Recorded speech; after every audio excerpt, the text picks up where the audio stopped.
멈춰! 제발 멈춰! 내 입에서 비명이 터져 나왔지만 차는 멈추지 않았습니다. 앞에 사람들이 보였어요. 관광객들이었습니다. 여유롭게 걸어가고 있었죠. 나는 브레이크를 밟았습니다. 다시 밟았습니다. 힘껏 밟았어요. 그런데 차는 오히려 더 빨라졌습니다. 이게 무슨 일이지? 왜 안 멈춰? 내 발은 분명 브레이크 위에 있는데 쿵둔탁한 소리와 함께 차가 흔들렸습니다. 앞 유리로 뭔가가 날아갔어요. 사람이었습니다. 사람이 하늘로 떠올랐다가 바닥에 떨어졌습니다. 다시 쿵, 또 쿵, 세 번의 충격, 세 명의 사람. 그리고 차는 표지판 기둥을 들이받고 멈췄습니다. 정적이었습니다. 귀가 먹먹했어요. 아무 소리도 들리지 않았습니다. 시간이 멈춘 것 같았죠. 나는 핸들을 움켜쥔 채 멍하니 앞을 바라봤습니다. 손이 떨렸습니다. 온몸이 얼어붙었어요. 이게 꿈인가? 하지만 꿈이 아니었습니다. 비명 소리가 들렸거든요. 누군가 울부짖고 있었습니다. 119 불러요. 빨리요. 사람들이 달려왔습니다. 바닥에는 3명이 쓰러져 있었고 피가 보였습니다. 그 순간 나는 깨달았습니다. 내가 사람을 쳤다는 것을, 3명을 쳤다는 것을. 2025년 1월 24일 오후 2시 47분 제주 우도 천진항 선착장 단 몇 초 만에 나는 3사람의 목숨을 앗아갔습니다. 30년 무사고 운전자였던 내가, 평범한 60대 가장이었던 내가 그날 살인자가 됐습니다. 어떻게 이런 일이 일어났을까요? 나는 분명 브레이크를 밟았습니다. 차를 멈추려고 했어요. 그런데 차는 멈추지 않았습니다. 급발진이었을까요? 아니면 내가 착각한 걸까요? 지금부터 들려드릴 이야기는 그날의 진실입니다. 아무도 믿어주지 않는 내 이야기하지만 반드시 들어주셨으면 합니다. 당신도 언젠가 나처럼 될 수 있으니까요. 나는 평범한 60대 남자입니다. 서울에서 작은 사업체를 운영하다 은퇴한 지 3년째 아내와 친구 부부들, 그리고 동생 내외까지 총 6명이 함께 제주도 여행을 계획했을 때 나는 정말 오랜만에 느끼는 설렘이었습니다. 코로나가 끝나고 다들 건강도 회복되고 이제 좀 살만하다 싶을 때 떠나는 여행이었으니까요. 그날 아침만 해도 모든 게 완벽했습니다. 날씨가 좋았어요. 파란 하늘에 구름 한 점 없었죠. 우도에 가면 땅콩 아이스크림을 먹고 해안도로를 드라이브하고 저녁에는 해물찜을 먹기로 했습니다. 완벽한 계획이었어요. 하지만 계획은 단 몇 초 만에 산산조각 났습니다. 당신은 믿으시겠습니까? 브레이크를 밟았는데 차가 멈추지 않는다는 것을, 발이 분명 브레이크 위에 있는데 차는 오히려 더 빨라진다는 것을, 그 공포를 상상이나 하실 수 있겠습니까? 나는 지금도 그 순간을 선명히 기억합니다. 페달을 밟는 내 발 떨리는 핸들, 점점 가까워지는 사람들, 그리고 멈출 수 없다는 절망감. 충돌 직전까지 나는 믿을 수 없었습니다. 이게 현실이라는 것을, 내가 정말 사람을 치게 된다는 것을. 아니, 안 돼. 멈춰야 해.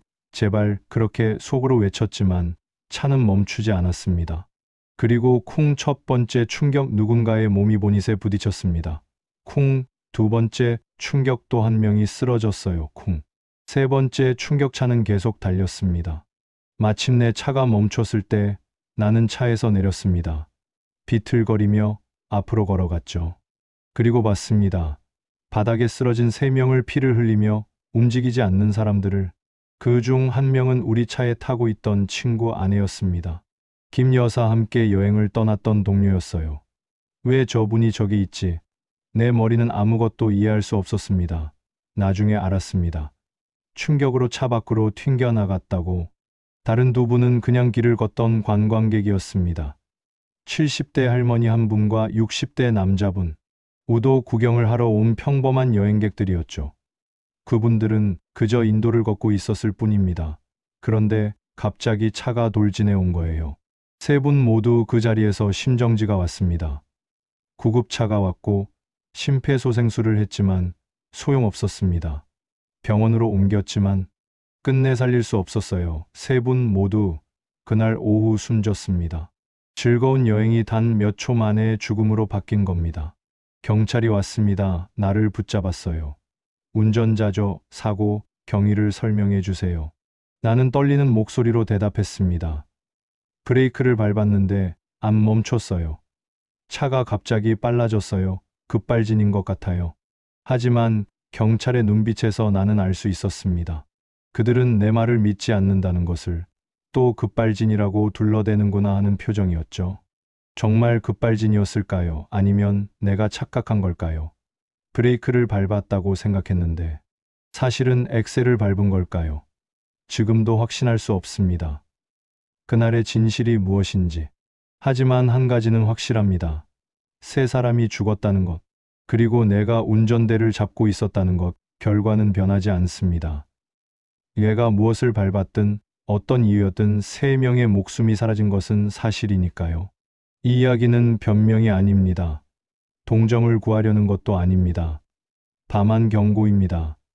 당신에게 보내는 경고. 나는 특별한 사람이 아니었습니다. 그저 평범한 60대 운전자였어요. 당신과 똑같은 사람이었죠. 그런 내가 단 몇 초 만에 살인자가 됐습니다. 어떻게 그런 일이 일어났는지 지금부터 차근차근 말씀드리겠습니다. 당신이 나와 같은 실수를 하지 않도록 그날 아침으로 돌아가 보겠습니다. 모든 것이 시작된 그 순간으로 2025년 1월 24일 아침 김포공항에서 만난 우리는 모두 들떠 있었습니다.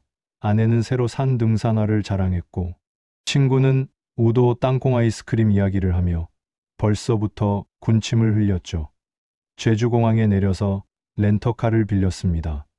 9인승 승합차였어요. 사실 나는 이렇게 큰 차를 몰아본 적이 거의 없었습니다.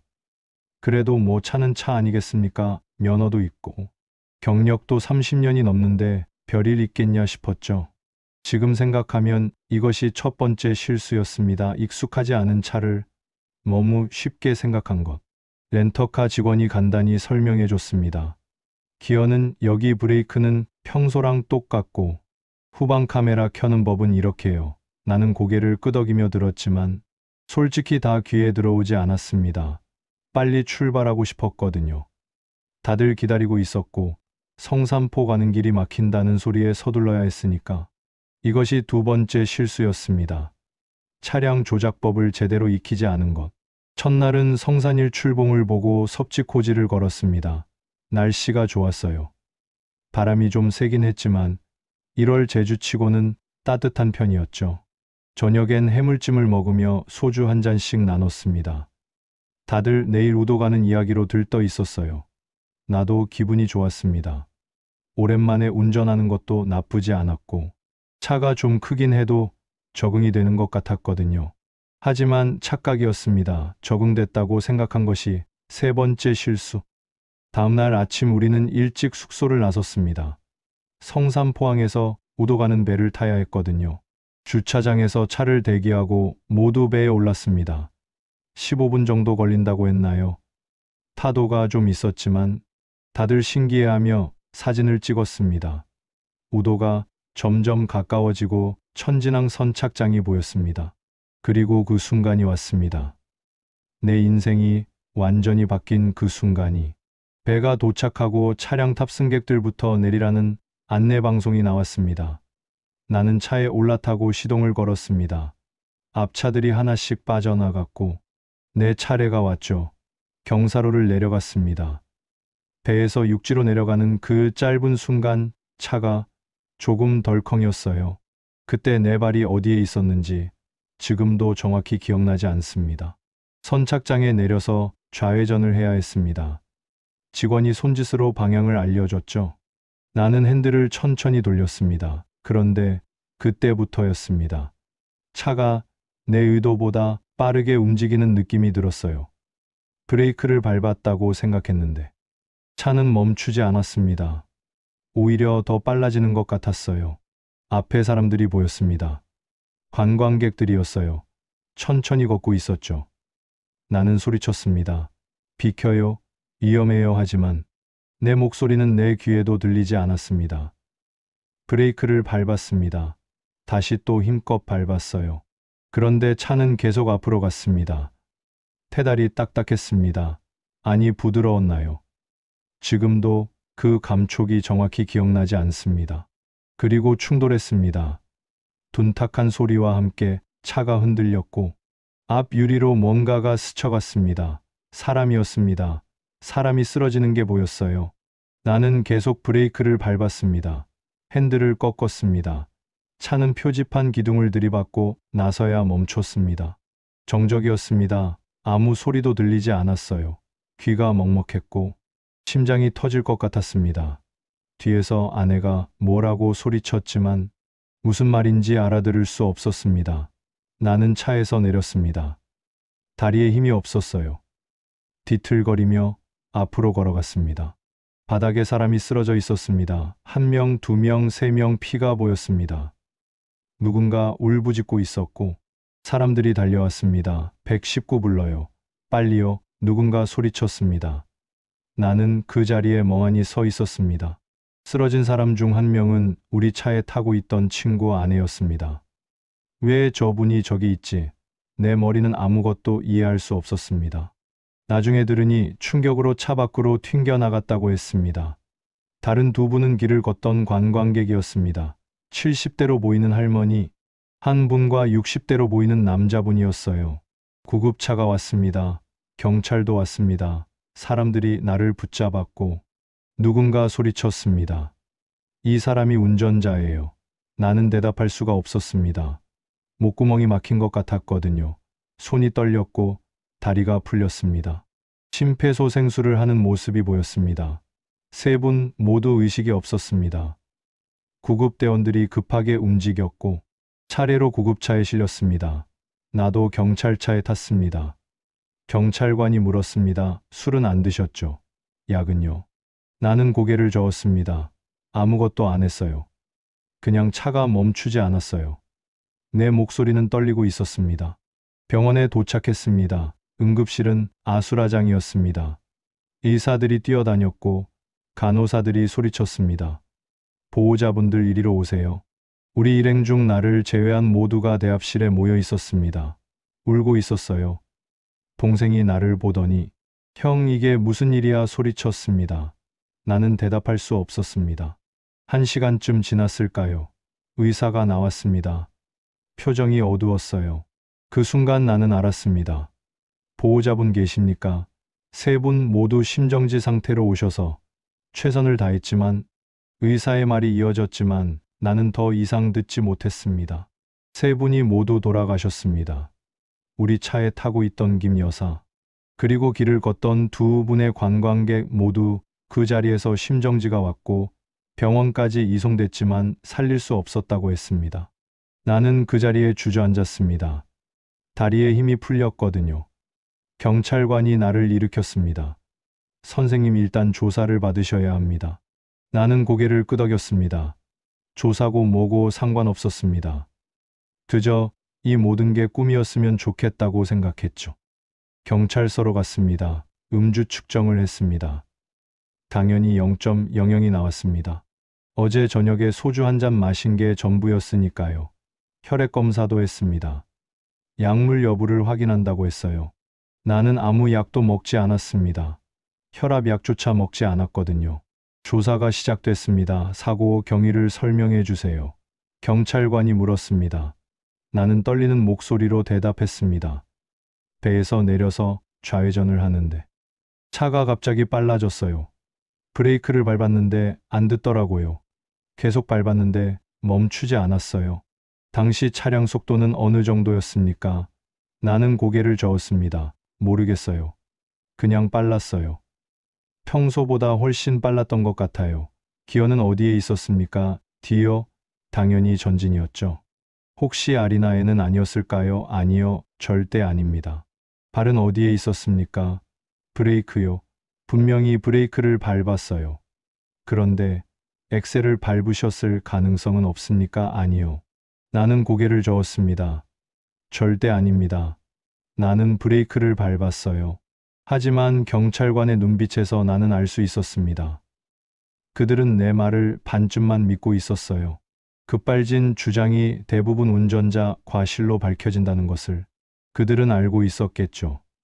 나도 뉴스에서 본 적이 있습니다. 급발진이라고 우기던 운전자가 결국 엑셀과 브레이크를 헷갈렸다고 밝혀진 사례들. 나는 정말 브레이크를 밟았을까요? 지금도 확신할 수 없습니다. 그 순간 내 발이 정확히 어디에 있었는지, 페달의 감촉이 어땠는지 100번, 1000번을 떠올려 봐도 기억이 명확하지 않습니다. 다만 나는 멈추려고 했다는 것, 그것만은 확실합니다. 차량은 압수됐습니다. 국과수에서 정밀 감식을 한다고 했어요. 급발진 여부를 확인하는 거죠. 블랙박스 영상도 분석한다고 했습니다. EDR 데이터도 뽑아본다고 했어요. 이벤트 데이터 레코더라는 건데. 사고 당시 브레이크와 엑셀 페달 작동 상황이 기록된다고 합니다. 만약 그 기록에 브레이크가 아닌 엑셀이 찍혀 있다면 나는 거짓말쟁이가 되는 겁니다. 하지만 나는 정말 브레이크를 밟았다고 믿고 싶습니다. 아니, 믿어야 합니다. 그게 아니라면 나는 고의로 세 사람을 죽인 사람이 되니까요. 밤이 됐습니다. 경찰서에서 밤을 새웠습니다. 잠을 잘 수가 없었어요. 눈을 감으면 그 장면이 보였습니다. 쓰러진 사람들, 피 울부짖는 소리, 차가 멈추지 않던 그 순간의 공포. 새벽에 가족들이 면회를 왔습니다. 아내는 눈이 퉁퉁 부어 있었고 동생은 말이 없었습니다. 형수님께 뭐라고 말씀드려야 할지 모르겠어. 동생이 중얼거렸습니다. 김 여사의 남편분 말입니다. 그분은 같은 병원에 입원해 계셨어요. 충격으로 쓰러지셨거든요. 나는 사과하고 싶었습니다. 유가족들에게 무릎 꿇고 용서를 빌고 싶었어요.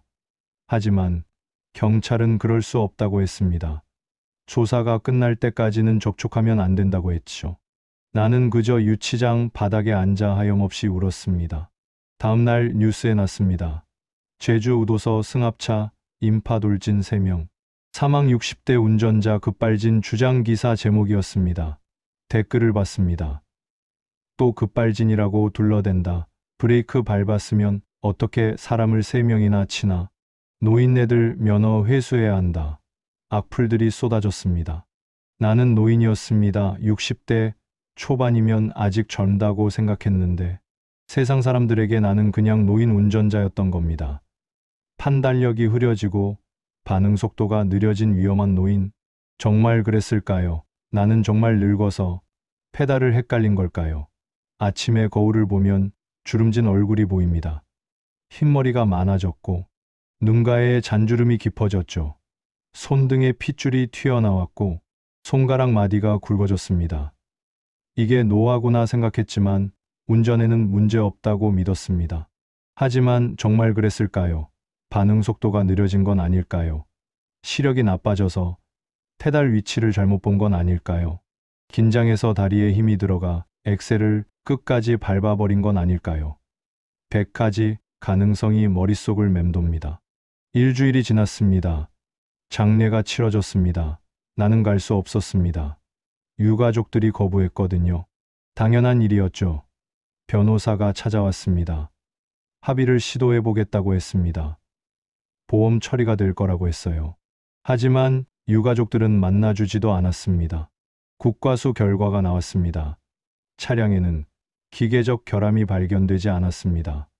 브레이크 시스템 정상, 엑셀 페달 정상, 변속기 정상, 모든 게 정상이었어요.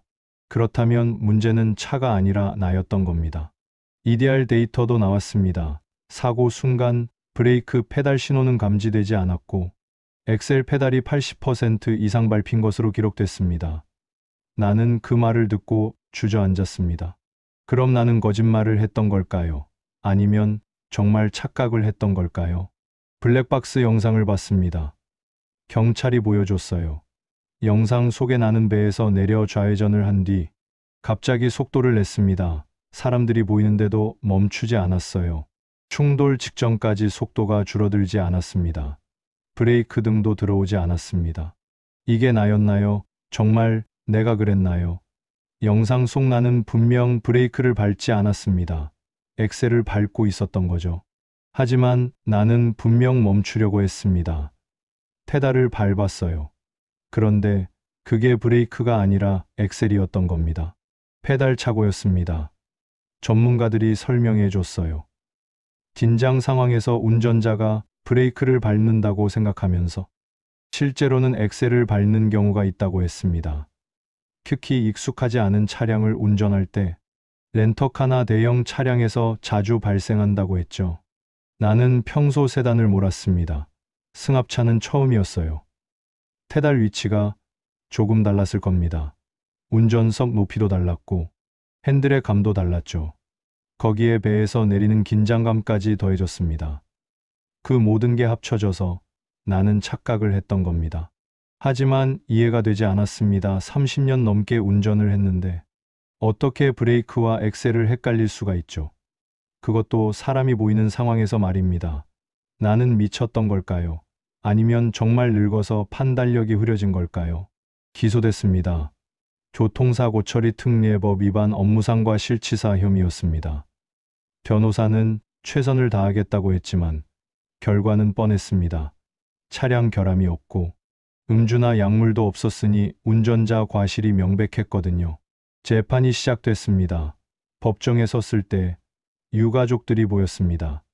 증오의 찬 눈빛으로 나를 쳐다봤어요. 당연했습니다. 그분들의 가족을 내가 죽였으니까요. 여행을 왔다가 느닷없이 세상을 떠난 그분들.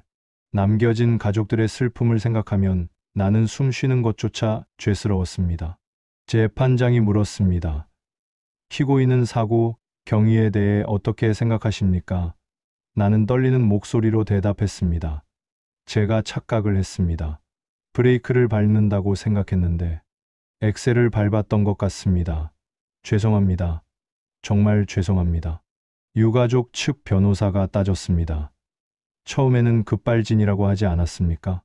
나는 고개를 숙였습니다. 제가 착각했습니다. 혼란스러웠습니다. 변명의 여지가 없습니다. 판결이 나왔습니다. 징역 2년에 집행유예 3년 사회봉사 200시간 운전면허, 정지 1년 가벼운 형량이었습니다. 유가족들은 항소하겠다고 했어요. 너무 가볍다고 말입니다. 나도 그렇게 생각했습니다. 세 사람의 목숨값이 고작 이것밖에 안 되나 싶었죠. 법정을 나오면서 유가족 한 분이 소리쳤습니다. 당신 때문에 우리 어머니가 돌아가셨어요. 여행 한번 가셨다가 이렇게 돌아가실 줄 누가 알았겠어요. 그분은 울부짖었습니다. 나는 그 자리에 무릎을 꿇었습니다. 용서해 주십시오. 정말 죄송합니다. 하지만 용서받을 수 없다는 걸 압니다.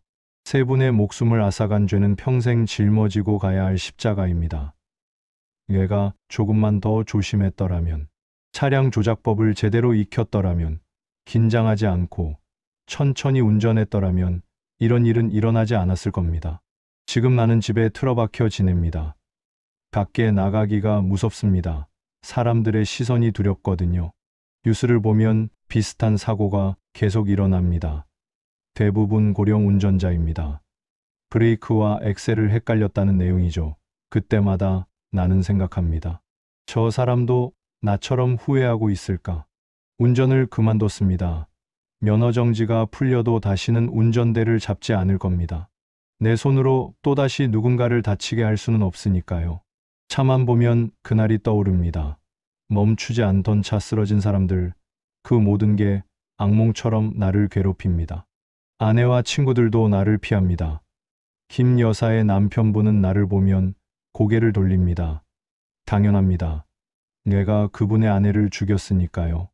우리 일행은 그날의 트라우마로 모두 심리치료를 받고 있습니다. 밤마다 악몽을 꿉니다. 사고 장면이 반복해서 나타납니다.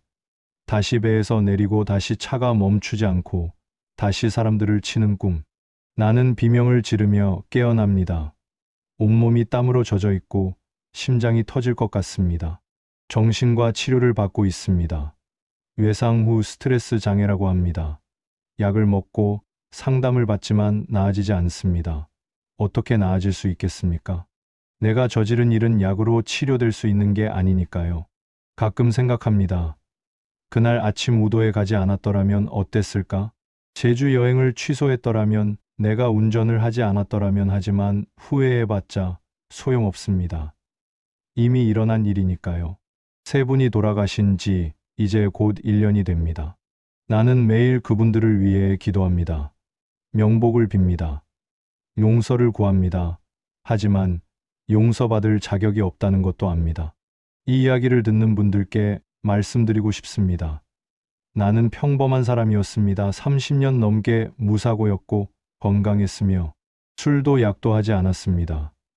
그런 내가 단 몇 초의 착각으로 세 사람을 죽였습니다. 운전은 무기입니다. 특히 나이가 들수록 더욱 조심해야 합니다. 반응 속도가 느려지고 판단력이 흐려집니다.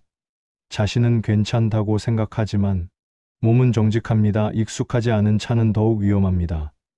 렌터카를 빌릴 때는 반드시 충분히 연습하고 조작법을 익혀야 합니다. 여행은 즐거워야 합니다. 하지만 안전이 먼저입니다. 조금 늦게 가도 괜찮습니다. 천천히 가도 괜찮습니다. 서두르다가 사고 나면 모든 게 끝입니다. 나처럼 평생 후회하며 살고 싶지 않다면 부디 조심하십시오. 지금도 나는 그날을 떠올립니다. 배에서 내리던 순간, 좌회전하던 순간, 차가 빨라지던 순간. 만약 그때 내가 침착했더라면, 발의 위치를 확인했더라면, 속도를 줄였더라면 이런 비극은 막을 수 있었을 겁니다. 하지만 되돌릴 수 없습니다. 세부는 돌아오지 않습니다. 유가족들의 슬픔은 계속됩니다. 그리고 나는 평생 이 죄책감을 안고 살아갑니다. 이것이 내가 받아야 할 벌입니다. 감옥보다 더 무서운 벌, 평생 후회하며 사는 것. 부디 여러분은 나 같은 실수를 하지 마십시오. 운전대를 잡기 전에 한 번 더 생각하십시오. 내 차가 누군가의 생명을 앗아갈 수 있다는 것을 항상 기억하십시오. 그것이 내가 이 끔찍한 경험을 통해 배운 교훈입니다. 구독과 좋아요를 눌러주시면 영상 제작에 큰 힘이 됩니다. 감사합니다.